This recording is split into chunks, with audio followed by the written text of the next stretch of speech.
Boa noite, irmãos. Faltou uma galerinha aqui no meio. Ou é a chuva, é a Covid? Não sei. Amém. Tem um dinheiro aqui, o que é isso? Hã? Seu? É o dinheiro da férias hoje, Léo. É legal que o cara não precisa usar carteira, bem típico do Léo, né?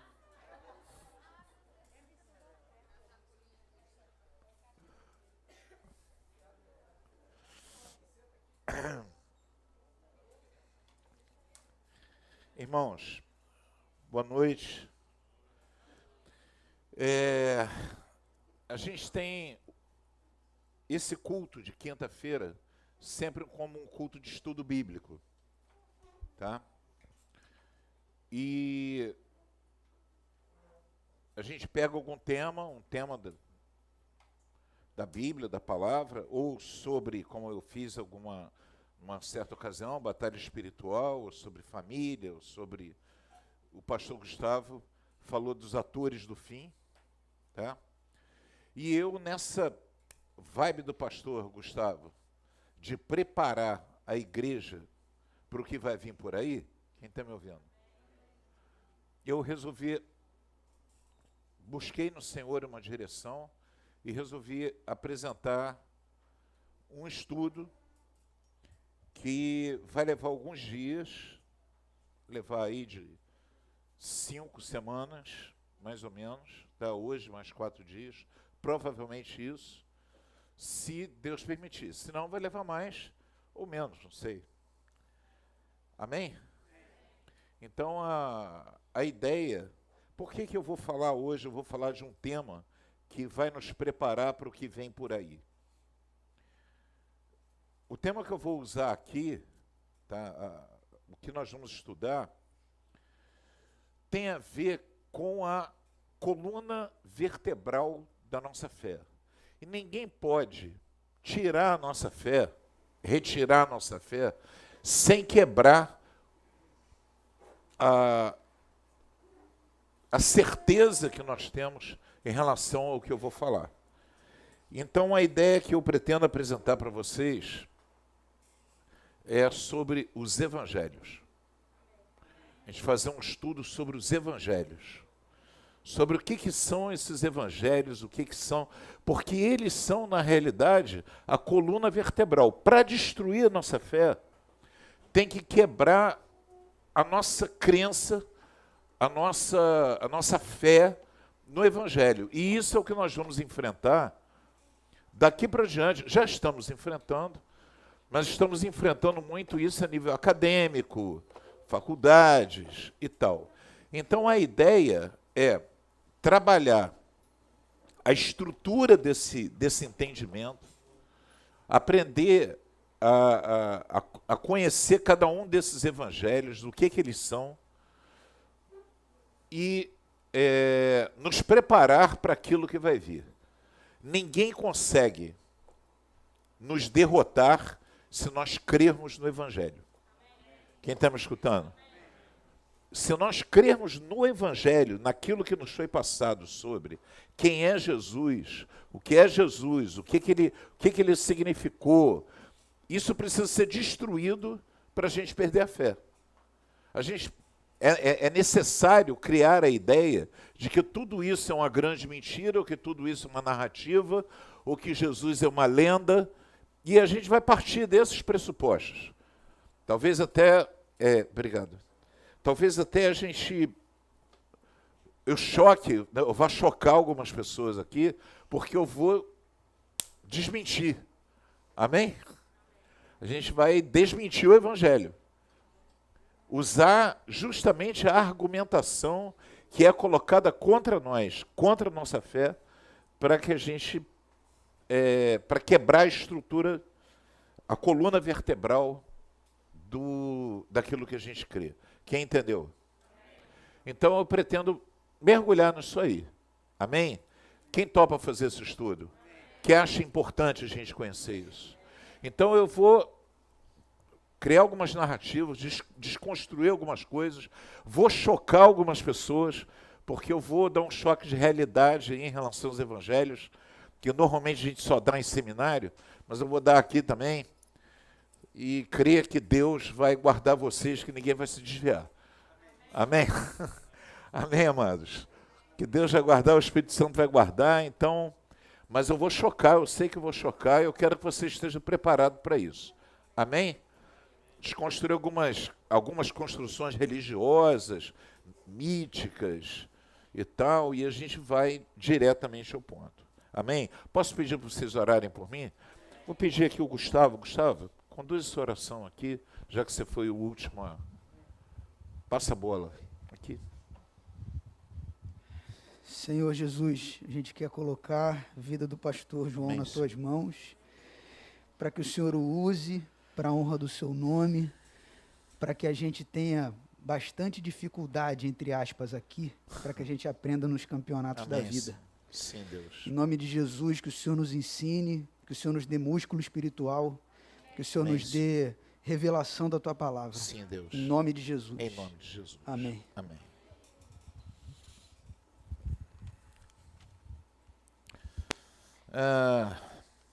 Vamos lá. Teve um camarada, ele é um professor da Universidade de Andrews, nos Estados Unidos, ele colocou uma coisa bem interessante. Ele diz que tinha um homem que ficava gritando no meio da rua, cheio de raiva, cheio de ódio. Ele dizia, mentirosos, mentirosos, são todos mentirosos, mentirosos. Aí todo mundo passava a rir da cara do cara maluco. Amém? Ninguém vai ficar discutindo com o maluco. Aí até que passou uma pessoa e disse, pô, de quem que você está falando, cara? É dos políticos? É de alguém que te traiu? São algum empresário, alguma coisa que você comprou, que não era aquilo que você comprou, pagou e não era aquilo? O que é? Tomou alguma volta? O que você está falando, mentirosos, mentirosos? Ele falou, eu estou falando daqueles 4. Quem? Mateus, Marcos, Lucas e João. Mentirosos, mentirosos. Irado. E esse cara contava isso em várias aulas que ele dava na universidade. E existe todo um discurso, e tem muitas pessoas que questionam tremendamente a veracidade dos evangelhos. De forma que pode ser uma grande mentira toda essa história, e que isso tudo teria sido elaborado pelos cristãos para criar uma história, para criar uma religião. E eles têm uma série, eu sei que você chegar e falar isso numa igreja onde tem muitas pessoas com fé, pessoas que creem, que acreditam, parece que eu estou falando uma história da carochinha, mas as pessoas têm bases, têm argumentos para falar isso. Quem está me ouvindo? E a gente precisa conhecer um pouco esses argumentos para poder concordar com eles ou discordar. E se discordar, entender por que estamos discordando. Quem está me ouvindo? Primeira coisa, a gente entender o que é evangelho. Né? A palavra evangelho vem do grego euelion, que significa que não é pura e simplesmente boas novas. Sim, são boas novas, mas é o significado da palavra. Mas ele é também um gênero literário da antiguidade, que não se aplica, por exemplo, à cultura grega, com aquelas histórias daqueles deuses, histórias dos titãs, né? Quer dizer, não se aplica às fábulas. Ele é um gênero literário, é alguma coisa que necessariamente tem que falar de uma verdade, um fato que é uma boa nova que traz esperança. Quem está me escutando?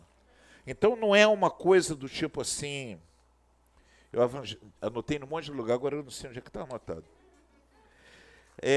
Não é uma Por exemplo, um conto que alguém conta, uma história que traz uma alegria, ou a história de um deus, de deuses. Não se trata disso. Essa palavra é euangelion, tá? Significa exatamente isso. Acontecimentos reais que trazem esperança. Quem está me escutando? Então, quando esses textos vieram, tem uma série de alegações que são colocadas em relação a isso. Primeiro de todos eles, é que isso aí são textos escritos por anônimos. Primeira coisa em relação à autoria. São textos de anônimos, são textos que foram escritos por pessoas quaisquer e que esses textos não necessariamente foram escritos por Mateus, Marcos, Lucas e João. Eles foram escritos por pessoas comuns, e aí a igreja, para dar legitimidade a eles, inventou esses nomes e botou eles lá. Quem está me ouvindo?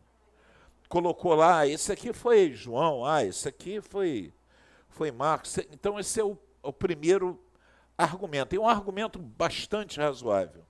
Por quê? Porque eles não citam a si mesmos no texto.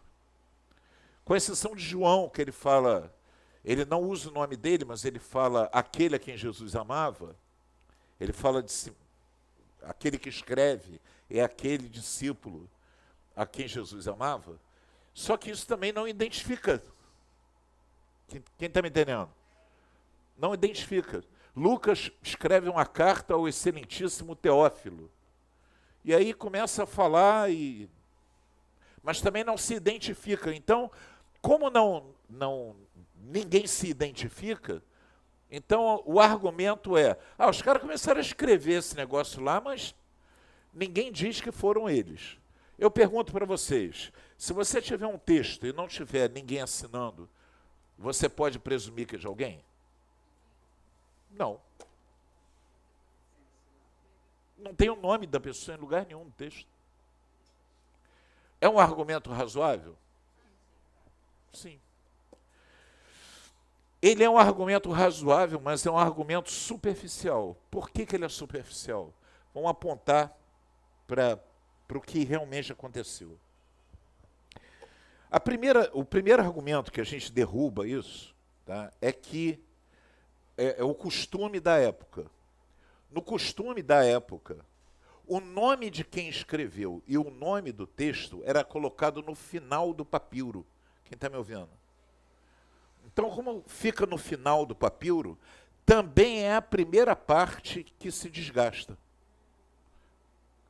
E esses papiros são antigos, mal manuseados, escritos e reescritos várias vezes e copiados muitas vezes. E tal. Eu estou falando de um tempo onde não tinha indústria gráfica. Quem está me ouvindo? Tudo que foi escrito no Novo Testamento era copiado à mão, por escribas, que um mandava uma carta, depois o outro copiava a carta, e tal, e assim ia. Amém? Então, o primeiro argumento. Segunda maneira que esses escritão ficava no final. Ou então, numa etiqueta que ficava... Imagina que o livro não é um livro assim, tá? Alguém tem um livro aí?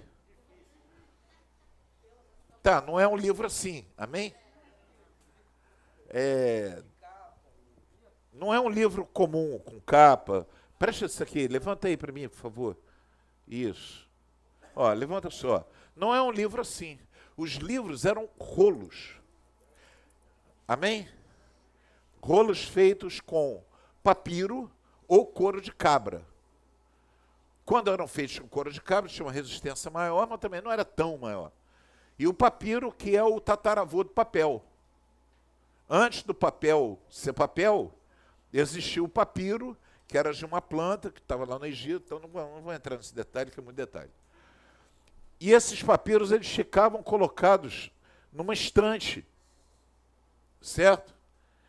E ficava um papelzinho uma etiqueta presa no papiro, dizendo quem era o autor e qual o nome do livro e qual era o autor. Quem entendeu?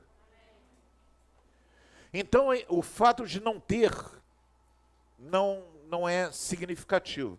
E tem uma outra coisa, aí a gente começa a ver, não, mas espera aí, até aí não está dizendo nada. Então, você está supondo que, como é que vai dizer que foi João, ou que foi Marcos, ou que foi Lucas, que foram esses caras que escreveram?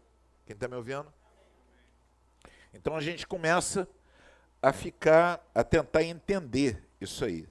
Tá? Por que isso é tão importante, gente? Por que é tão importante a gente entender a origem dos evangelhos, ou como é que isso surgiu, a origem de cada evangelho, ou dos evangelhos em si? Pura e simplesmente que Jesus é o cara mais famoso do mundo. Amém? Ele não é famoso para nós cristãos, ele é famoso para todo mundo. Ele é alvo de toda tentativa de desconstrução de tudo no Ocidente.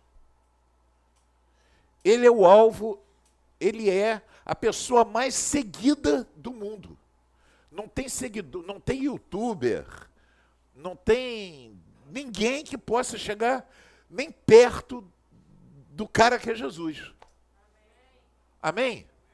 É o cara mais lido, mais estudado, mais investigado da história até os dias de hoje. Por que a gente tem que saber? Então, vamos lá. Então, a gente já viu que esses papéis, né, o fato de eles não estarem, provavelmente isso aconteceu, porque ficava na pontinha ou era uma etiqueta presa e tal, e com o passar do tempo isso se perdeu. A outra coisa que existe é algo assim.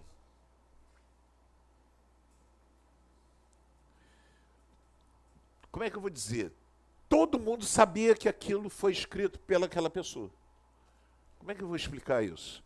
Existia uma consciência naquelas pessoas de que foi aquela pessoa que escreveu. E isso era passado normalmente. As pessoas, o Evangelho de Marcos, esse aqui. O de João é aquele lá. E você tem o testemunho. Esses evangelhos foram escritos quando? Esses evangelhos foram escritos assim, de uma forma geral. As pessoas creem, porque tem uma diferença. O de Marcos teria sido escrito em torno do ano 70. Quem está me ouvindo? Mateus e Lucas, entre 80 e 90. E João, depois de 95. Então, guarda isso comigo, tá? Marcos, anos 70, teria sido o primeiro evangelho, não o de Mateus. O de Marcos foi o primeiro evangelho, de um cara chamado João Marcos. E depois, entre 80 e 90, Mateus e Lucas. E depois do ano 95, o evangelho de João. Deu para guardar isso? Deu para guardar? Tá. A questão é a seguinte. Existem relatos. Deixa eu ver se eu consegui anotar aqui. Sim, anotei. Existem relatos dos pais da igreja. Quem já ouviu falar dos patrícios? Isso. Esses caras, os patrísticos, eles, Clemente de Alexandria, Orígenes, Eusébio de Cesareia, uma série de caras que são pessoas muito próximas ao período em que foram escritos os evangelhos.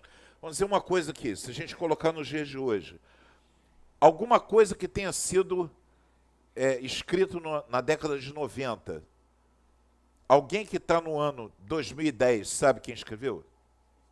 Sim.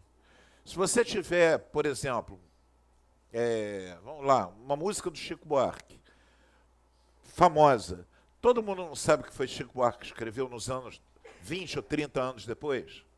Sim ou não? 100 anos depois. Já tem dúvida. 200 anos depois, já vai ter dúvida. Correto? Mas nos anos imediatamente após eles terem sido escritos e divulgados e corrido por todo lado, você tem esses caras que são chamados pais da igreja, você tem o relato deles tratando com a maior naturalidade todos os evangelhos pelos autores, pelo nome dos autores, inclusive dizendo a ordem com que eles foram escritos. Embora hajam algumas, e eu vou explicar um pouco essas divergências, tá? Mas vamos lá. Um desses caras, Papias de Nierápolis, não tem nada escrito desse cara, tudo se perdeu desse cara, tá? Mas tem um cara chamado Eusébio de Cesareia que falou desse cara. E tinha lá um pedaço do que ele escreveu, dizendo o seguinte: Marcos, quem era Marcos? Marcos estava entre os apóstolos? Sim ou não? Marcos estava entre os apóstolos. Você vê Marcos citado em algum lugar na Bíblia? Textos lá no Evangelho de Marcos, que diz que tinha um cara que estava nu, que saiu pelado na hora que Jesus foi preso, saiu correndo pelado pela rua. Aí é um versículo.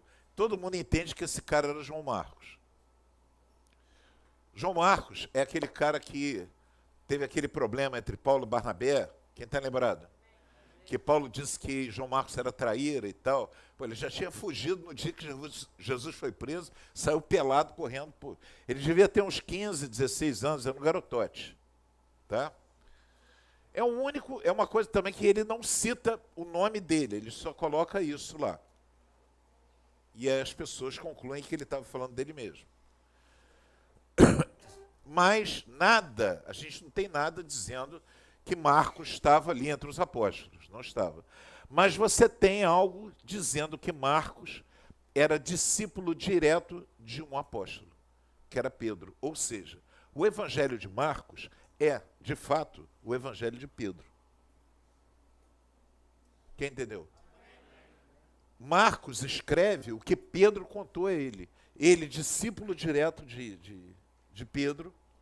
E esse cara, né, Eusébio de Cesareia, citando Papias de Nierápolis, que são pais da igreja, ele fala o seguinte: Marcos, intérprete de Pedro, escreveu cuidadosamente, porém não ordenadamente. Então ele fez uma crítica e explicou por que foi escrito o Evangelho de Mateus.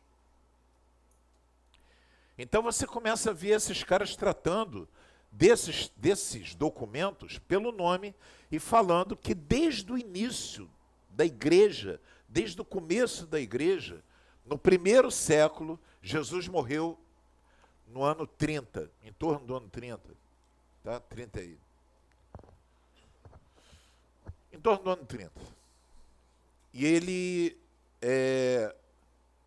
Então, o primeiro evangelho, por que o primeiro evangelho foi escrito? Segundo esses mesmos caras, Eusébio e Papias, ele foi escrito porque Pedro morreu, segundo a tradição, Pedro e Paulo morreram em Roma. Quando Pedro e Paulo morreram em Roma, Marcos, que era discípulo de Pedro, disse: está na hora de escrever o que ele me falou. Quem entendeu? Está na hora de eu escrever. Porque Pedro morreu, Paulo morreu, um foi decapitado, o outro foi crucificado, o outro... E aí começaram a vir relatos de outros apóstolos que estavam sendo mortos também. Ele disse: eu vou escrever, porque daqui a pouco eu vou também. Vou embora e aí essa história acaba. Quem está me ouvindo? Então ele disse: eu vou escrever para registrar tudo que Pedro me falou. Então...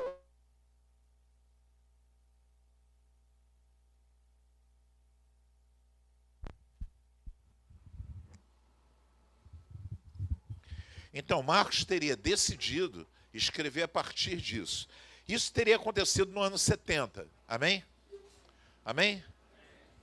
Então, a partir desses caras que são pais da igreja, você já tem relatos dos evangelhos pelos seus autores. Então não foram anônimos que escreveram. Nós estamos falando de pessoas que eram conhecidas das pessoas que estavam vivas. Não são pedaços de papel que foram achados.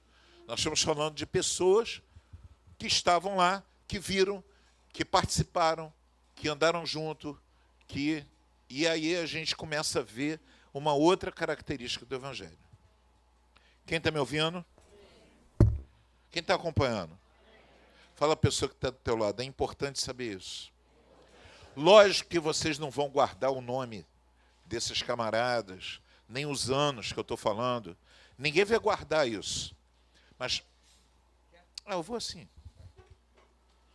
Mais importante do que guardar esses detalhes é você ter o argumento para poder falar. Então, se alguém um dia disser assim, não, isso aí foram os papéis que o nego foi achando, e a igreja foi lá e inventou, que foi Marcos que escreveu, e aí esses textos seriam chamados de pseudo-epigráficos. Isso é importante saber. Fala, pseudo-epigráficos. O que é isso? Quando você tem um texto, esse texto pode ser 3 coisas. Quando um texto assim, desconhecido, ou que está sendo questionado, como esse. Primeiro, anônimo, que é a primeira que a gente já derrubou aqui. O texto ser anônimo. Deixa eu ver se ele está aqui. Ou está do lado de cá. Sim. Ele pode ser anônimo. O segundo, que é o que eu falei aqui, dificilmente um texto desse é anônimo. Segundo, pseudo-epigráfico ou escrito com pseudônimo. Qual seria o lance do pseudônimo? Eu não quero dar o meu nome, não quero que divulgue o meu nome, então eu escrevo um nome qualquer e digo que... Tem vários casos desse tipo. Alguém se lembra de algum? Aqui na literatura brasileira. Me ajuda. Fernando Pessoa. Fernando Pessoa. O cara que escreveu Graciliano Ramos. O cara que escreveu aqueles livros lá do Sul, que conta um certo Capitão Rodrigo. Ixi. Não, Machado de Assis não é pseudônimo. Tira a máscara. Ele fazia com pseudônimo. Então, isso é uma coisa, a pessoa escreve, mas ela não quer ser famosa pelo aquilo que ela escreveu. Ela não quer ser conhecida como tendo sido ela que escreveu. Então, usa um pseudônimo, como Fernando Pessoa e como outros, né? Graciliano Ramos, sei lá. E aí começam a citar e escrever nomes de pessoas e tal. Isso é um ato comum na literatura, e não é só de agora, de muitos anos. Isso é uma coisa bastante comum. E o terceiro é o pseudoepigráfico. É um texto qualquer, mas eu quero dar relevância àquele texto. Então eu boto um nome ali, um nome de peso, uma pessoa que tenha uma credibilidade maior, e aí eu boto o nome daquela pessoa, para aquela pessoa, então, dar credibilidade ao texto que eu estou querendo divulgar. Que é uma outra acusação, então, que é colocada com os cristãos. Érico Veríssimo, obrigado. Que escreveu os livros lá do Sul, o certo Capitão Rodrigo, O Tempo e o Vento. Então, voltando aqui, o pseudoepigráfico, você vai ter uma série de evangelhos, uma série de textos do Novo Testamento que foram escritos depois do século II, amém? Com com assinaturas falsas. Por exemplo, o Evangelho de Judas. Quem já ouviu falar do Evangelho de Judas? Levanta a mão. Quem já ouviu falar do Evangelho de Madalena? Apocalipse de Pedro. Apocalipse de Pedro, fake news. Apocalipse. Esses livros foram escritos mais de 100 anos depois que essas pessoas morreram. E eles pegaram textos que eram mais palatáveis, mais fáceis das pessoas acreditarem, escreveram textos mais fáceis, mais tranquilos, e que davam uma certa honra para Jesus, ou colocavam ele no lugar sobrenatural, ou mostravam Jesus como um grande guerreiro que massacrou as legiões romanas. Quem está me ouvindo? E saiu pisando, ele pisou, ele desceu da cruz e pisou sobre 13 legiões romanas. Amém? Então, Jesus, algo parecido com que a China, não vai cair a live, faz atualmente com o próprio Evangelho, dizendo que Jesus não teria perdoado Maria Madalena, mas teria mandado todo mundo sair e ele mesmo matou ela. É mais fácil de defender um Jesus aliado ao Estado. Quem está me ouvindo? Um Jesus que mata o pecador do que um Jesus que absolve o pecador. Quem entendeu? Então, você pega um texto e você coloca pequenos... Isso está rolando na China. Interessante, né? Uma pequena mudança. Amém? Uma discreta mudança no Evangelho que muda todo o sentido. Tá? Então, vamos lá.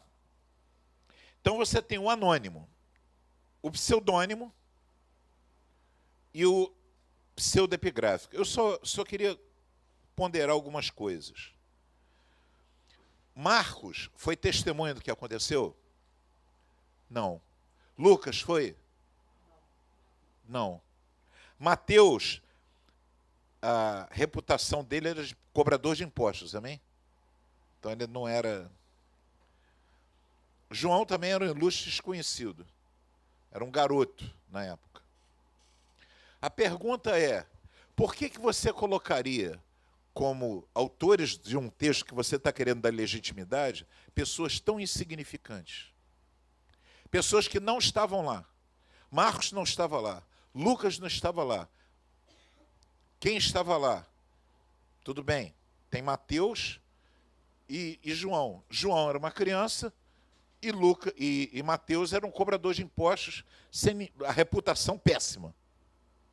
Por que eu ia colocar logo esses caras, que não tiveram relevância nenhuma em nada do que aconteceu? Se você olhar os evangelhos inteiros, você não vai ver esses caras aparecendo em lugar nenhum. Por que, se eu estou querendo dar legitimidade a um texto, eu tinha que colocar que esse texto foi escrito por Pedro? Quem está me ouvindo? Botava que foi escrito por, sei lá, diz um outro cara relevante aí. Ou, se é para fazer pseudepigráfico, botava escrito pelo próprio Jesus. Pô. Botava pelo próprio... Ninguém melhor do que o próprio Jesus para falar. Então, se é para botar uma assinatura, colocaria-se uma assinatura de alguém que tivesse relevância.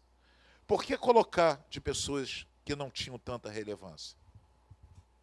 Hoje tem relevância. Hoje, quando a gente fala de Mateus, de Lucas, de João, pô, esses caras têm relevância, mas na época não tinha. Quem está me entendendo? Eles não foram testemunhas oculares.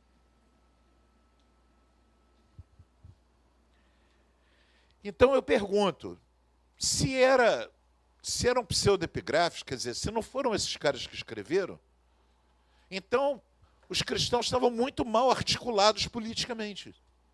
Porque eles botaram um negócio que não... Amém? Então, eu queria o primeiro ponto que eu queria questionar era isso. Tá? O segundo que eu acho muito interessante é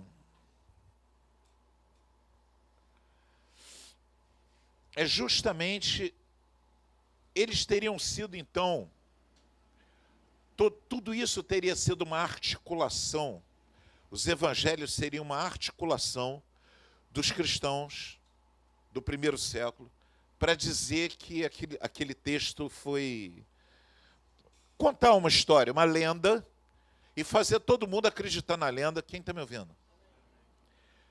Como um mito. Criando um mito de um cara, um super-herói, alguém que fosse o cara, então, para que ele fosse a inspiração de um novo grupo que estava se reunindo. Aí eu tenho alguns questionamentos a fazer. E aí eu vejo o primeiro questionamento como sendo o seguinte: por que escrever uma história tão cheia de maluquice? Quem está me ouvindo? Desculpa, vou refazer a pergunta. Todo mundo aqui já leu os evangelhos? Todo mundo já leu. Se eu quero criar uma história sobre alguém, eu vou dizer que o cara andou sobre as águas. Se hoje é um negócio absurdo, é absurdo desde que foi escrito. Amém? Que ele curou um cego de nascença, que ele multiplicou pães, que ele subiu no monte lá, multiplicou pão, que ele... É um negócio assim... A argumentação das pessoas a gente poderia levar Jesus a sério, ou poderia levar os evangelhos a sério, se esses evangelhos contassem uma história mais assim, coerente, uma história mais realista, não fosse uma história tão fantasiosa. Dizer que o cara ressuscitou, né, Gilson? Gilson tem aquela expressão que ele sempre colocava aqui quando eu falava que a pessoa ressuscitou. Por que falar um negócio tão louco desse? O cara ressuscitou. Fala uma outra coisa. Porque você não tinha, dentro da palavra, dentro da Bíblia, dentro do Antigo Testamento, você não tinha nenhum lugar dizendo assim, e aí o Messias ressuscitará ao terceiro dia. Não, em nenhum lugar. Para você dizer assim, não, nós vamos criar uma história aqui para confirmar essa narrativa. As pessoas entenderam, por revelação do Antigo Testamento, que aquilo ali já tinha sido profetizado em Isaías, em vários outros lugares que apontam, dentro da tipologia bíblica, que apontam para Jesus como centro da Bíblia. Quem está me ouvindo? Mas você não tinha nada, eles não tinham que criar uma narrativa tão louca, assim, dizendo que o cara foi crucificado, morreu e viveu de novo. Saiu de dentro do túmulo vivo. Se você está querendo convencer pessoas, você está querendo criar uma comunidade, um grupo, ou até uma religião, uma filosofia, para você ser seguido, pô, você vai inventar uma história? Inventa uma história direito, pô. Quem está vendo? Por que inventar uma história tão absurda como essa? Vocês concordam com isso? Quer falar? Quem quiser perguntar, levanta a mão e pergunta. Sangue de Jesus, Deus vai me ajudar aqui. Vai lá. Só um comentário. Ah. É porque, além disso também, eles escreveram os discursos de Jesus que eram bem desconfortáveis, tipo, você dá outra face, ou tipo, coma da minha carne e beba do meu sangue. São coisas assim que, se fosse para aderir gente, né, não era muito legal. Charles, dentro dessa linha, se fosse para aderir pessoas, você dizer para um grego que Jesus era filho de Deus, era muito complicado. Até soa bem para os gregos, mas eles estavam dizendo outra coisa, estavam dizendo que era o filho único de Deus. Aí não, porque Zeus tinha filho, Júpiter tinha filho, Júpiter é romano, né? Mas Zeus tinha filhos. E outra coisa, o pai de Jesus era celibatário, um negócio muito complicado, quem está me ouvindo? O pai de Jesus não tinha mulher, Zeus tinha um monte. Zeus tinha várias mulheres e tinha filho com elas. Já o pai de Jesus não tinha uma deusa para ser mulher dele, quem está me ouvindo? No entanto, tinha um filho que era um filho de Deus. Então era um discurso que não agradava aos gregos. Quanto aos romanos, o cara, para ser filho de Deus, quem era filho de Deus eram só os imperadores. Então, aí que você não ganhava os romanos mesmo. Agora, os judeus, esses então, quando você dizia que ele era filho de Deus, você estava cometendo uma heresia. Então, esse discurso não ganha ninguém, não ganha grego, não ganha romano e não ganha judeu. Se você está inventando uma história, por que inventar uma história com essa característica? Que não vai agradar ninguém. Nem grego, nem romano, nem judeu. Quem está entendendo? E principalmente quando a gente olha o Antigo Testamento, a gente tem majoritariamente a visão de um Deus guerreiro, que guerreia, né, e que não perde, digamos assim. E aí quando vem Jesus e ele é crucificado, é um cara que começa a ensinar, olha, ama, entrega, dê amor, responda com amor, não responda com a violência. Sim.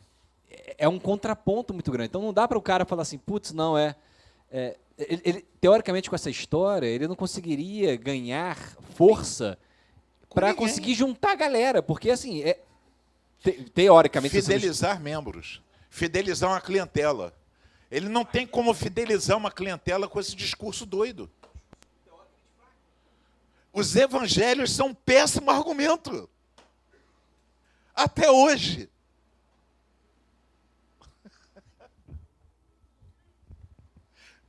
Eu amo o Espírito Santo. Além disso, as pessoas poderiam dizer o seguinte, não, ele era, aí mostra toda a fraqueza dele. Mostra o quanto ele era fraco, como ele ficava cansado, ele caía dentro do barco para dormir, ele ficava com fome, chorava, Jesus chorou. Herói da mitologia grega não chora, meu irmão. É tudo forte.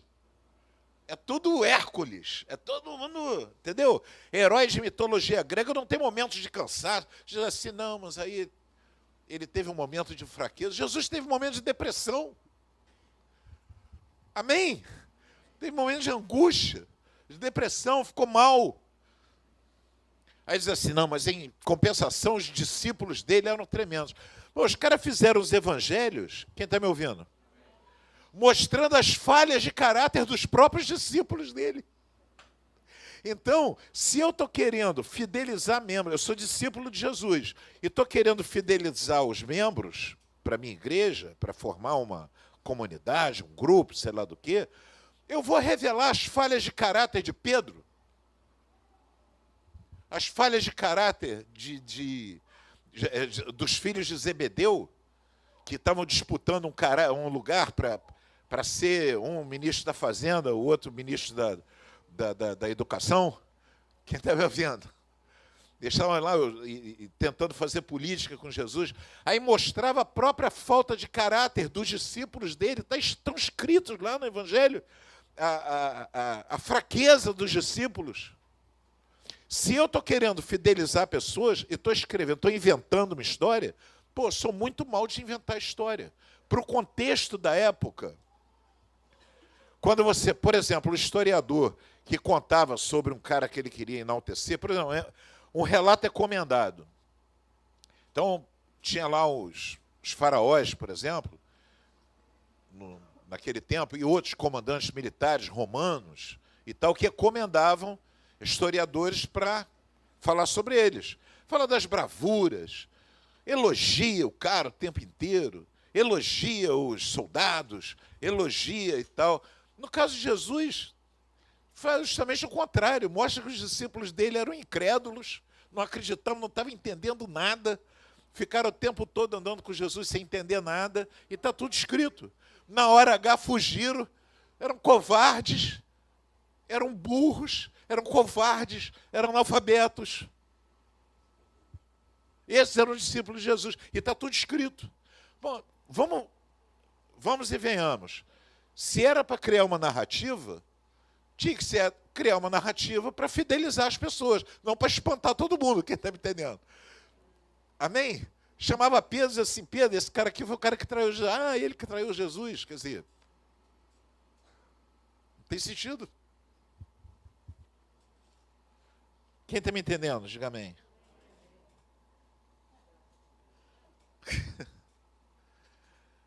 E o mais interessante... Bom, vamos lá. O segundo esses caras então, tudo bem, então, é verdade, eles escreveram alguma coisa, mas eles criaram isso tudo. Então eles são loucos, malucos, são fanáticos, são lunáticos que escreveram, eles combinaram. E agora eu faço uma pergunta para vocês. Tem dois médicos aqui, sentados, tem outro profissional de saúde ali, o Gilson, aqui dentro tem psicólogo e tal, junta um grupo de loucos e manda escrever uma narrativa tipo do Evangelho. Quem vai produzir um troço desse? Não tem como. Junta todos os lunáticos que você possa imaginar, diz assim, os caras vão produzir uma obra como os evangelhos. É impossível. Quem está me ouvindo? Então,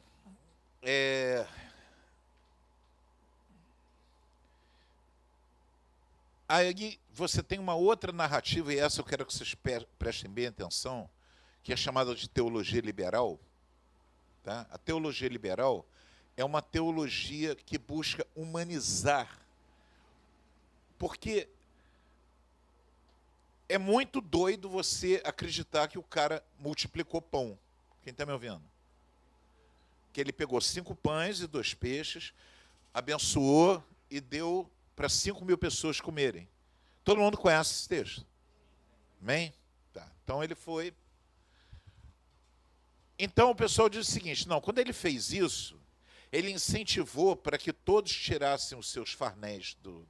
Eu escutei isso, Seminário Católico. Tá? Todos tirassem os seus farnéis, colocassem em comum e aí multiplicou para todo mundo. Eu, inclusive, durante muito tempo pensei isso.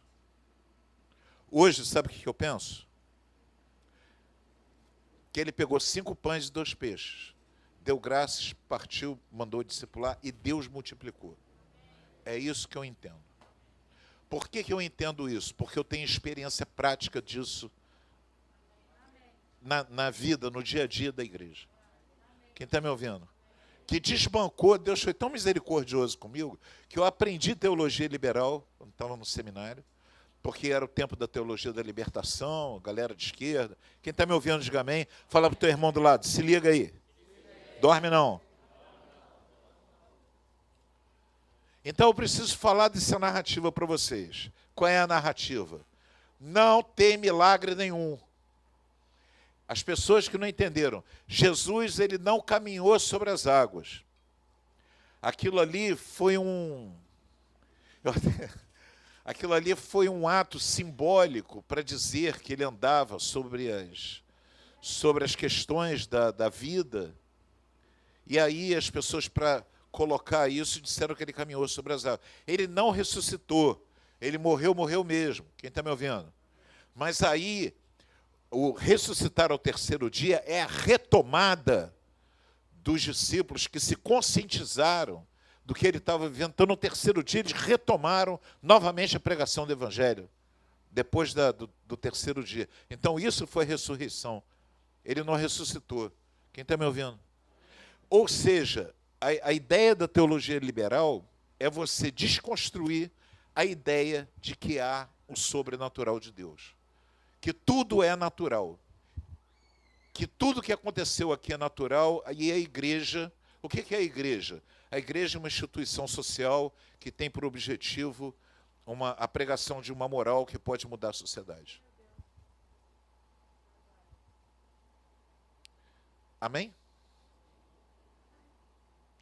Então você tem um outro discurso que ameniza a ideia de que Jesus botou a mão num cego e curou o cego.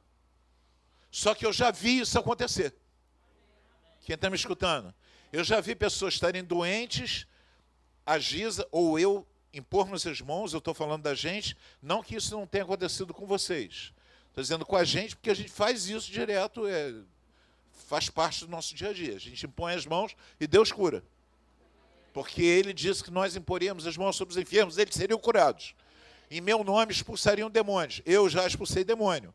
Não é que o demônio é uma ideia errada que precisa ser desconstruída. Não, não. Demônio é demônio mesmo. Você fala, sai em nome de Jesus. Ele... É isso. Existe um sobrenatural. E esse sobrenatural, até os dias de hoje, ele é questionado e precisa ser desconstruído. Porque se você acreditar que não existe o sobrenatural, isso tudo aqui é só uma associação de pessoas em torno de uma ideia. Então, nós passamos a ser pessoas que se juntam em torno de bons princípios, etc, etc, etc, etc. Princípios esses que também podem ser mudados, afinal de contas, a sociedade evolui. Amém? E agora nós temos novas ideias, uma nova sociedade, novos princípios, novos valores. Então a igreja está bypassada. É uma armadilha. Mas quando você entra com esse discurso, ele é muito bem aceito na sociedade acadêmica. Qualquer pastor ganha notoriedade se começar a falar de teologia liberal. Ganha logo a notoriedade. Dão logo um espaço para ele na mídia, ele começa a escrever artigos, e todo mundo já começa a bater palma para ele, e tal, e tal, e tal. Por quê? Porque a ideia de um Deus que é poderoso e é sobrenatural, e faz coisas sobrenaturalmente, debaixo de uma lógica que não é a lógica humana, é um discurso muito complicado. Por isso o evangelho é um milagre. Quem está me entendendo? O evangelho é um negócio tão absurdo, os 4 evangelhos, depois nós vamos tratar de cada um deles. Hoje só estou falando do geral. É uma coisa tão absurda, que era para ter sido mudado pela Igreja Romana. A Igreja Católica Romana, quem está me ouvindo? Ela tinha que ter mudado o evangelho. O evangelho, ela teve tudo para mudar o evangelho, só ela falava, ela era detentora da verdade. Até hoje tem essa ideia de que eles são, a palavra do Papa é infalível, os concílios são infalíveis, as bulas papais são infalíveis, a tradição, e só eles detinham esse conhecimento. Teve uma época da história humana que só eles detinham conhecimento. Eles poderiam ter mudado e mudou. Mas, estranhamente, eles não mudaram. E eu falo estranhamente mesmo. Quem está me ouvindo? Tem coisas, os católicos romanos, eles têm coisas tipo a Ascensão de Maria, Assunção de Maria. Quem já falar de Nossa Senhora da Assunção? Pois é. Então tem a Assunção de Maria. Eles poderiam ter colocado lá. E aí, Maria, escreve aí, bota aí no Evangelho tal aí, bota aí, que Maria ascendeu ao céu. Eles poderiam ter dado uma ordem de Jesus, dizendo que era para respeitar o domingo e não o sábado, que é uma coisa que eles criaram lá na Igreja Católica, que a gente não deveria respeitar o sábado, e sim o domingo. Amém? E isso ficou, tornou-se cultural, amém? A gente vai vivendo isso. Não tem nada demais também. Mas ele poderia ter colocado uma coisa dizendo, e aí Jesus desceu da cruz e disse, respeitai-vos o domingo e não o sábado. Em nenhum momento eles poderiam ter mudado. Coisas do tipo a existência do purgatório. Pegava um negocinho lá qualquer, botava Jesus falando do purgatório e estava até hoje o purgatório aí. Todo mundo, só que a gente pega, e por incrível que pareça, nenhuma palavra da Escritura foi mudada. Está aqui todos os defeitos dos apóstolos, os erros, a falta de caráter deles, a fragilidade de Jesus. Está tudo aqui. Está tudo relatado. Inclusive, preparem-se. Quem está me escutando? Inclusive as contradições entre os evangelhos. Um chegou em Jericó, e quando Jesus entrou na cidade, tinha um cego. No outro diz que quando Jesus saiu da cidade, tinha 2 cegos. Não houve multiplicação dos cegos. Os 2 textos, obviamente, estão em contradição. E aí, tem toda uma explicação, a pessoa tem uma série de explicações para isso, eu não quero entrar, porque não é o assunto de hoje. Mas o assunto é que nos evangelhos, você vai encontrar que um fez o sermão das bem-aventuranças na montanha, amém? É o sermão todo mundo conhece como sermão da montanha, certo? Só que em Lucas, você vai encontrar que esse sermão foi pregado na planície. É óbvio que ou um falou, um está certo, o outro está certo, o outro está errado, um dos dois. Aí eu pergunto, por que tendo tudo na mão a Igreja Católica não corrigiu isso? Não podia ter corrigido? Vamos acabar com essas contradições aqui, já que a gente está querendo convencer as pessoas. Vamos cortar essas coisinhas aqui, pô. Bota um troço só. Tem textos que foram acrescentados, mas são textos completamente irrelevantes, que não mudam o conteúdo da mensagem. Então, preste atenção. Por que estão essas contradições? Essas contradições apontam para que o texto seja falso ou para que os textos sejam verdadeiros? O que vocês acham? Verdadeiros. É igual a contabilidade, Jesus está falando aqui. É uma coisa que eu aprendi na prática. Quando eu trabalhava em empresa, era gerente financeiro, diretor financeiro de empresa, eu aprendi. Quando você chegar num departamento para fazer uma auditoria, bater de ponta a ponta, todas as contas estiverem batendo certinho, redondo, tem roubo. Tem roubo, porque não é para bater. Tem que ter um negócio ali, qualquer está sobrando, está faltando, entendeu? Tá faltando uma ficha, é ou não é? Se tiver tudo certinho, porque vai bater alguma coisa errada. O fato de estar batendo alguma coisa errada e ficar todo mundo desesperado tentando achar o erro, tá? Na contabilidade, prova que as pessoas são honestas. Se o funcionário chegar lá desesperado para você com um livro, dizer, cara, não está batendo, não estou encontrando erro e tal, não sei o quê, é porque o cara é honesto. Porque se estiver tudo redondinho, viu, Deus? Chegar lá no almoxarifado do hospital, estiver tudo certinho, não está faltando nenhum medicamento, tudo lá, tudo com assinatura retirada, entrada, saída e tal, tem alguma coisa errada, tem roubo. Porque quem é que não vai lá e pegou um negócio e não anotou? Quem é que foi lá e pegou um rolo de esparadrapo e não falou? Não tem. O cara esqueceu de anotar, estava na correria. Estou errado, cara? Na hora da emergência, vai saber de quem é que... Cara, está faltando uma requisição.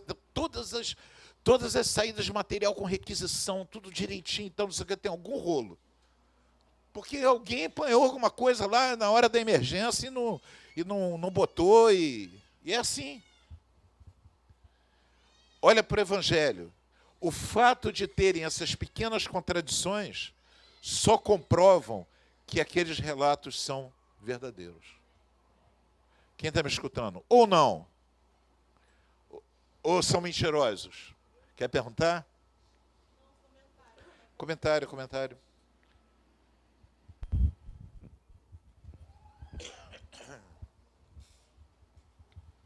É um comentário, que uma vez eu vi um documentário, não me lembro onde, nem, mas um especialista falou que, na verdade, as contradições, elas também têm a ver com o fato de não ser uma única pessoa. São 4 evangelhos, né, contados por pessoas diferentes, e aí cada um tem uma visão daquilo. Sim. Então, as contradições comprovam que é real justamente por isso. Porque não tem uma manipulação para se comprovar um fato. Sim. E sim a visão genuína daquela pessoa, de cada pessoa que assistiu o mesmo acontecimento. Perfeita colocação. Eu, inclusive, sobre essa questão, eu vi um caso sobre Martim Lutero. O caso sobre Martim Lutero diz o seguinte: se você pegar um cara que escreveu sobre Martim Lutero no ano de 1900, ele vai dizer o seguinte: Martim Lutero, um monge rebelde, rebelou-se contra a igreja e tal, criou uma tremenda de uma cisão e tal. É um escritor católico, escreveu sobre isso. Um escritor católico, na década de 80 ou de 90, falando de Martim Lutero, ele vai dizer que Martim Lutero era uma pessoa, um monge, que foi fiel à sua religião, ao seu entendimento e tal, porque ele foi excomungado da igreja pela intolerância recíproca e tal. A mesma igreja católica, 2 autores. Um dos 2 está mentindo? Não. São 2 autores vendo sobre um espaço de 20 anos, de 60 anos, 80 anos de diferença. E durante aqueles 80 anos teve uma coisa chamada Concílio do Vaticano II. No Concílio do Vaticano II, em 1962, a visão da Igreja Católica sobre os protestantes mudou completamente. Então, entre uma coisa e outra, aconteceu um fato que fez com que a narrativa sobre quem era Martim Lutero mudasse completamente. Nós estamos falando que os evangelhos foram escritos ao longo de 30, 40 anos. Entre 30 e 40 anos. Entre 30 e 40 anos, você tem pessoas, inclusive, que algumas conviveram com Jesus, morreram, contavam relatos de outras. Você tem uma série de coisas que aconteceram ali. A visão, por exemplo, no meio desses anos todos, Jerusalém foi destruída. No meio desses anos todos, teve um cara chamado Bar Kokhba, que se levantou e se colocando como Cristo. E foi um grande comandante militar, judeu, e foi destruído, foi morto pelos romanos. Aí eles chegaram à conclusão que não era o Messias, depois que ele morreu. Amém? Os rabinos juravam que era o Messias, mas aí depois que mataram ele, chegaram à conclusão que não era. Porque Bar Kokhba não ressuscitou. Amém, amados? Nem tem nenhum relato nem parecido com isso, né? Então você tem uma série de coisas. Ao longo desse tempo, muita coisa aconteceu. Então, perguntas. Vamos lá, antes de eu continuar.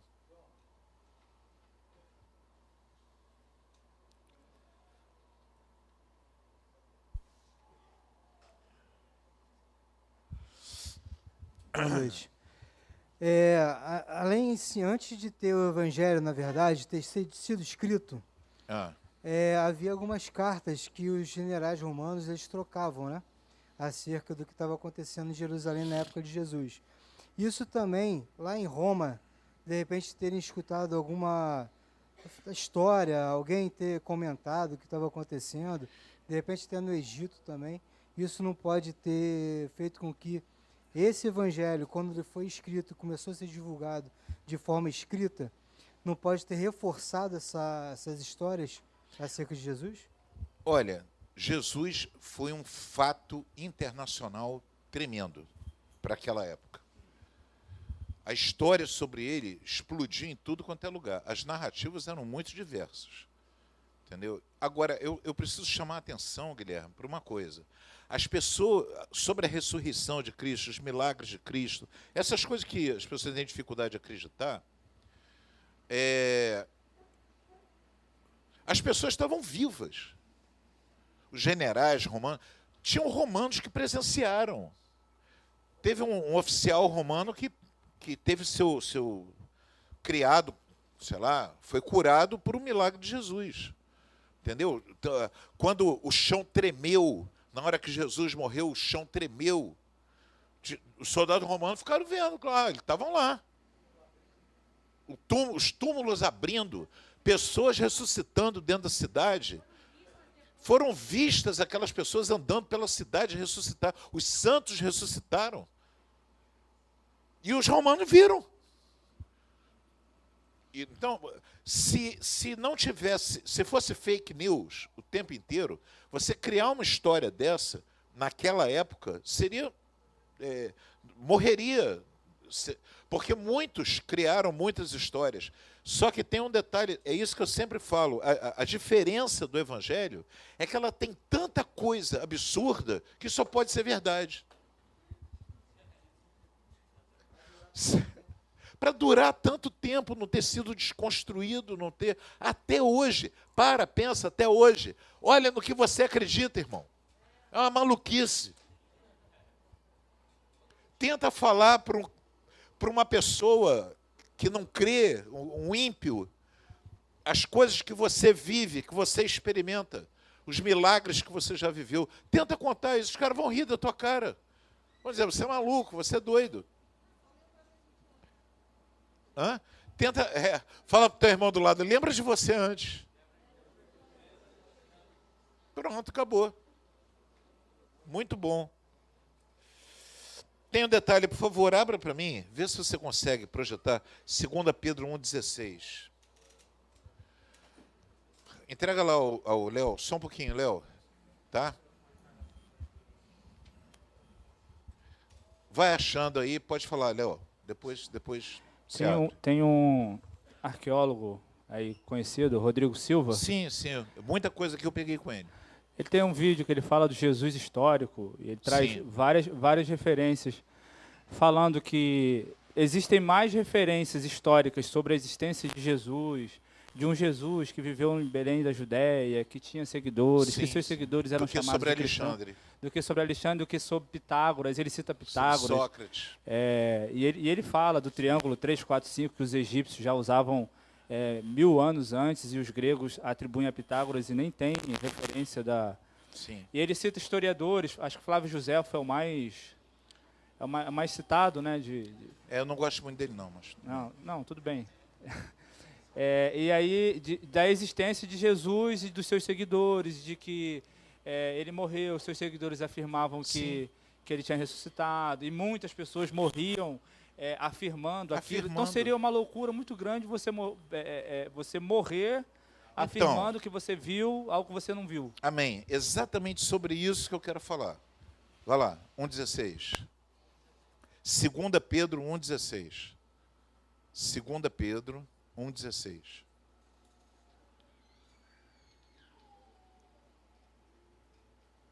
Achou? Pode ler? Preste atenção.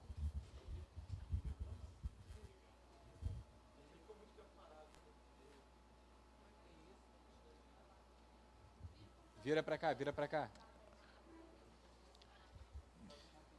Preste atenção no que o Slash vai falar.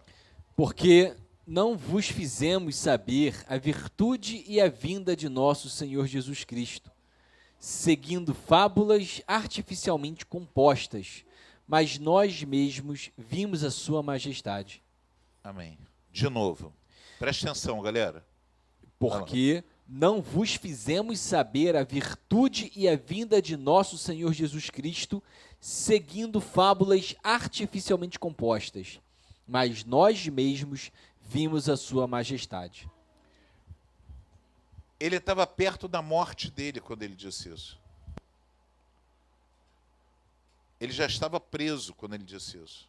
Quem está me escutando? E ele... era só ele desmentir. Era só ele dizer, a gente inventou essa história toda. Quem está me ouvindo? Para ele não ser crucificado. Era só ele dizer, não, nós inventamos isso tudo. E ele disse exatamente o oposto. Eu não estou vindo a vocês com fábulas, com coisas inventadas. Pode deixar, não precisa mais não. Hein, olha para mim, não estou vindo a vocês com fábulas inventadas, com coisas inventadas, com historinhas. Eu estou vindo a vocês com coisas que nós vimos, ouvimos, experimentamos. Amém? Amém, amados? Última coisa aqui, eu quero uma Bíblia de papel, por favor. A única Bíblia de papel da igreja da irmã Jussiara. Deus do céu, dessa vez nem eu trouxe minha Bíblia.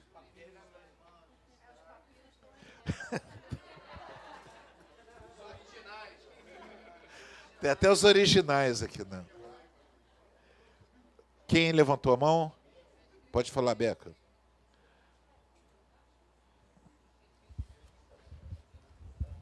É uma dúvida que eu queria saber. Dúvida. Sim. Se tem alguma questão histórica ou se a resposta para isso é só espiritual mesmo. Se simplesmente Deus endureceu o coração dos judeus, dos romanos, para não enxergarem. Quando Jesus morreu, aconteceu tudo isso, tem a ver com o que o Guilherme falou. Aconteceu tudo isso, a terra escureceu e tal. E as pessoas, mesmo assim, depois disso, continuaram falando que ele não era o Cristo, e mesmo vendo algumas coisas dos próprios olhos, continuaram falando isso. Sendo que depois de um tempo... tem coisas que realmente a gente consegue comprovar historicamente, como, por exemplo, a destruição do Templo de Jerusalém, no ano 70. Então, como é que uma coisa que aconteceu um pouquinho antes, as pessoas negam, e que é uma coisa muito mais pesada, muito mais bizarra, como os mortos andarem, como isso as pessoas podem negar, e algo como a destruição do Templo de Jerusalém, que foi um pouquinho depois, as pessoas conseguem dizer com tanta convicção. Eu queria saber se é algo só espiritual, de Deus ter endurecido os corações, ou se alguma coisa na história fala sobre isso. Rebeca, a pergunta que você está me fazendo me remete ao mistério da salvação, da soteriologia. Entendeu? Não ao mistério da salvação. Por que que Deus revela algumas pessoas e para outras não? Por que que Deus se mostra até hoje para algumas pessoas e para outras não? Eu não tenho explicação. Eu não sou o melhor aluno da turma. Eu não fui o melhor garoto da minha escola. Todo mundo conhece minha história, eu fui um fumador de maconha, cheirador de cocaína, eu sou um cara todo errado, pegador de mulher dos outros, falador de palavrão, enganador, mentiroso e tal. Então esse é o meu currículo. Eu jamais seria escolhido. Por que que Deus me escolheu? Por que que Deus escolheu Pedro? Judas, botou Judas lá. Judas pisou na bola, porque antes da ressurreição ele tirou o cabo da própria vida. Porque eu creio que se Jesus voltasse e Judas estivesse vivo, ele diria, Madalena, vai chamar Pedro e aproveita no caminho, pega Judas também e vai todo mundo para lá. Porque a traição de Pedro e a traição de Judas são idênticas. Não tem traiçãozinha e traiçãozona. Os dois traíram Jesus. O mistério é, por que que Deus escolhe determinadas pessoas e se revela a elas? E outras pessoas, elas podem ver todos os milagres na frente delas, elas podem ver o poder de Deus se manifestar, e eu já falei isso várias vezes em outros, sobre as situações, ver o poder de Deus se manifestar diante delas, elas não creem.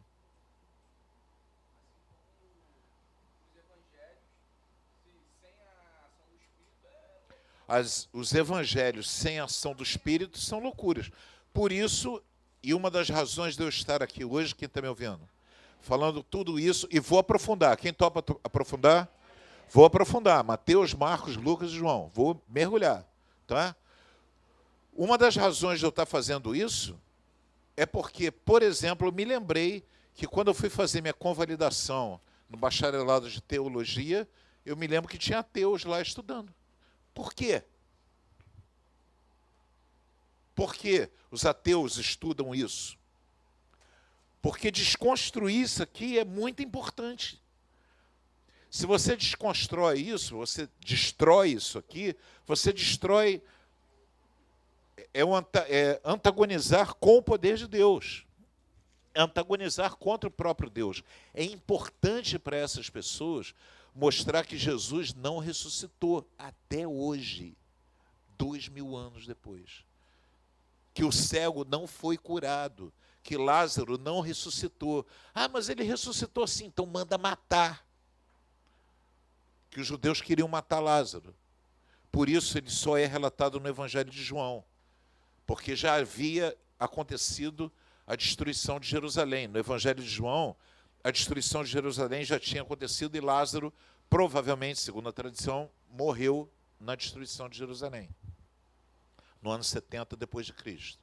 Quem está me ouvindo? Eu só queria, para finalizar o nosso trabalho, hoje, ler o Evangelho de Lucas. E eu vou ler isso, quando a gente estudar Lucas, eu vou ler de novo, tá? Mas eu vou ler aqui.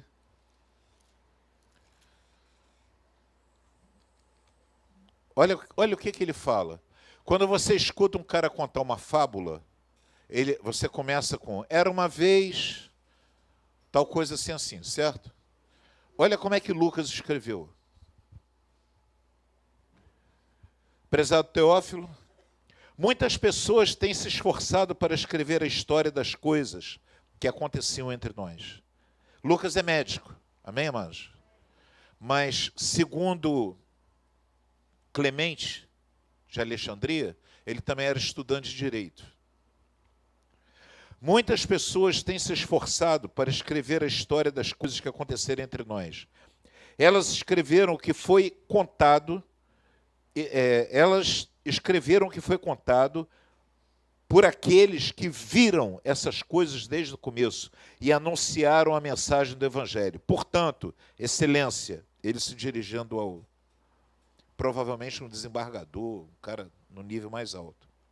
Portanto, excelência, eu estudei com todo cuidado como foi que essas coisas aconteceram desde o princípio e achei que seria bom escrever tudo em ordem para o Senhor, a fim de que o Senhor possa conhecer toda a verdade sobre os ensinamentos que recebeu.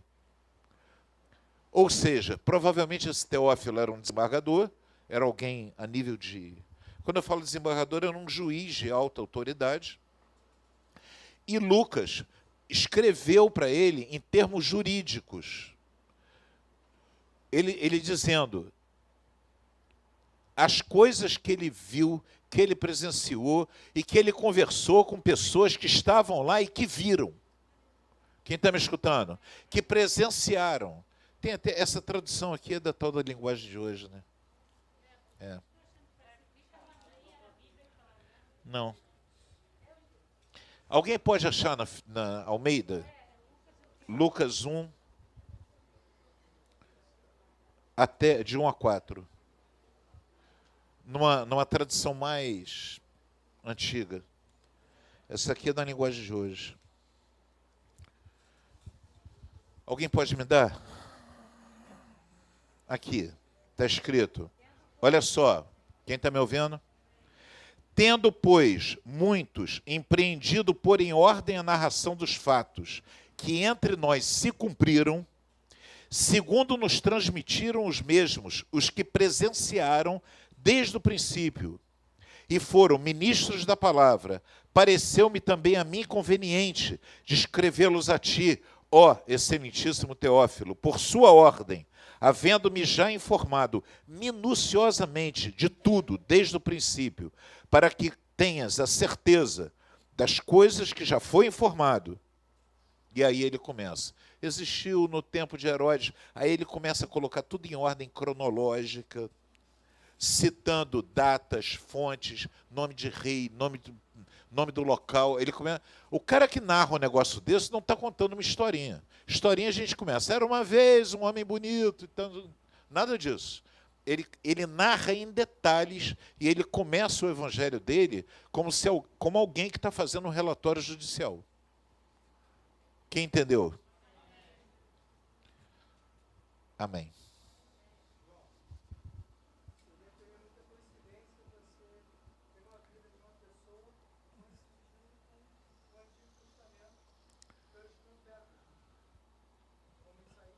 Hã? Espera aí, dá um microfone para ele. Também não entendi direito a pergunta.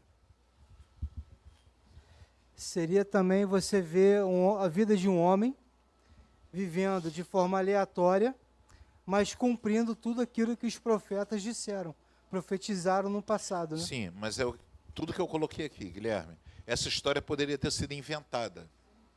Mas se alguém fosse inventar uma história para cumprir os profetas, teria sido uma outra história.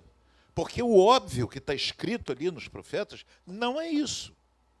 Depois que se cumpriu, é que as pessoas, quando veio o Espírito Santo, foi derramado, o mesmo Espírito Santo remeteu essas pessoas lá atrás para os profetas, e aí para que se cumprisse o que foi dito pelo profeta Isaías, para que se cumprisse o que foi dito pelo profeta Jeremias, para que se cumprisse. Mas isso não foi óbvio para eles naquela época. Porque se eles fossem escrever uma história, não escreveriam sobre um cara que foi crucificado, foi levado para a cruz, que apanhou na cara, que não era filho de Davi, que até hoje é um argumento dos judeus, que ele não era filho de Davi, ele era filho de Deus. E sendo filho de Deus, o argumento é mais complicado ainda. Amém? Glória a Deus. Fala a pessoa que está do teu lado, você é fruto de um milagre. Chamado Evangelho. Vamos aplaudir a presença de Deus nesse lugar. Aleluia. Vamos estar adorando o Senhor com os nossos dízimos e ofertas. Amém?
Jesus, eu quero ficar contigo.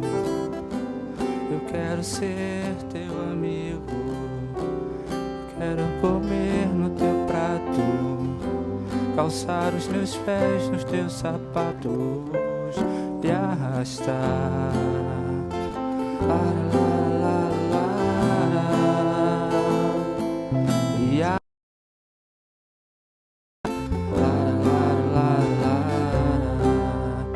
Jesus, eu quero muito você. Pegar suas sandálias e esconder pra você não sair, pois eu quero estar perto de ti e abraçar.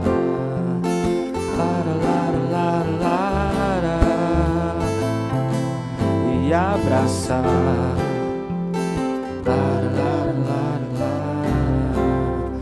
Jesus, quero muito você. Está no teu coração, descansar, recostar no teu peito, ouvindo o teu coração E me acalmar.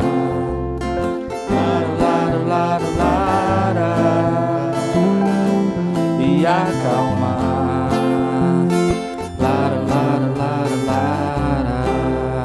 Jesus, eu quero vestir sua camisa com umas mangas maiores que os meus braços, correr pela casa ao teu encontro e me abandonar no teu abraço e abraçar.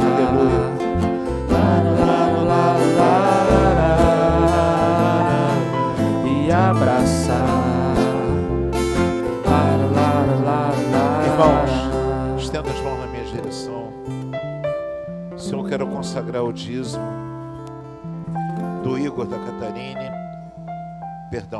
da Silvia, do Willame, do Sandro e da Tati, do Pedro e da Mariana, da Uni, da Aline, da Carolzinha, do Igor, da Catarine, do Beto e da Gi, do Sandro e da Tati, da Luana Oliveira,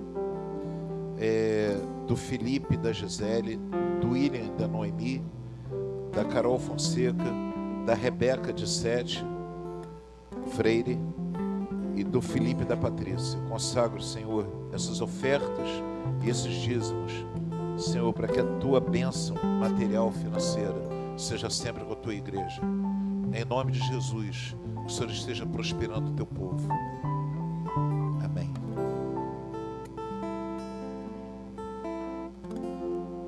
Amém? Vamos ficar de pé. Acabei de lembrar, William.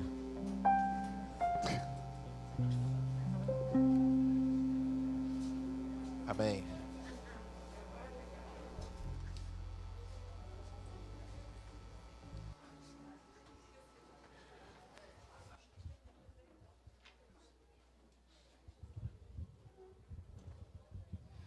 Senhor, obrigado por poder ver coisas relacionadas à tua palavra, ver o quão louca é a história que nos trouxe até aqui.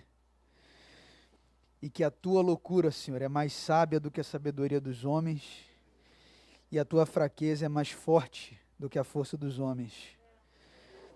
E eu te agradeço porque o Senhor nos salvou pela loucura da pregação, e é essa loucura que a gente tem levado para as pessoas e tem salvo a vida delas. Muito obrigado que, em nome de Jesus, ao longo dessas semanas, a gente veja um milagre, dia após dia, que o Senhor tem feito na nossa vida, para que a gente dê testemunho, saiba que só o teu poder pode fazer alguém acreditar nisso tudo. Muito obrigado, Senhor. Erga suas mãos, que o amor de Deus, a graça do Senhor Jesus, as consolações, o ensino e a revelação do Espírito, seja você que crê, seja com você que crê e que leve isso para outras pessoas. E se você recebe, diz amém. Amém. Amém.